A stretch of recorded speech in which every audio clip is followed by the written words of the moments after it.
Mind blowing. Watch this. I don't know who needs to hear this today, but according to the laws of aerodynamics, the bumblebee should not be able to fly.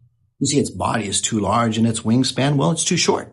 Its proportions, they don't make sense at all. And therefore, for years, scientists have studied it, they have measured it, and they have analyzed the data. On paper, well, the numbers reveal that, in fact, the bumblebee should not be able to fly. And yet, the bumblebee flies. Not gracefully like an eagle or elegantly like a butterfly.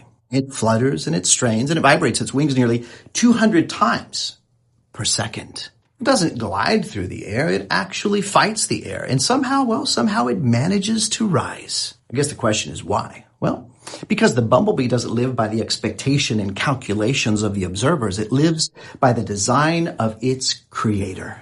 And here's what grips me. See, the bumblebee never read the research paper. It never got the memo, and therefore it never internalized the limitation. It simply did what it was created to do, and that is to fly. And you know what that tells me? Well, that some of you have been living under someone else's data.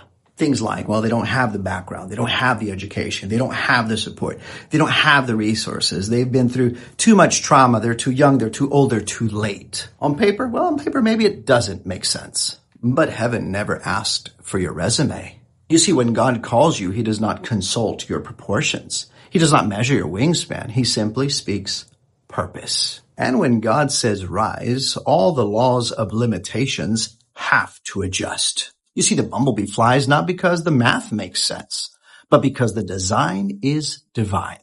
And maybe the reason that you still feel that stirring in your spirit, that pulls towards something higher, or that dream that refuses to die, maybe it's because you were not built to stay grounded. You were built to defy the odds. Not because you are strong and not because you are qualified, but simply because God said so. And if he said it, no calculation can cancel it. No diagnosis can override it. No statistic can silence it. And yes, you may flutter, you may strain, and you may not look like the rest. But if the Creator breathed purpose into you, well then, rise. Because what God designs, well, he sustains. And what he calls upward will never be held down by human opinion. He spoke nothing but the truth. If you love daily faith-building content, then subscribe or follow for more.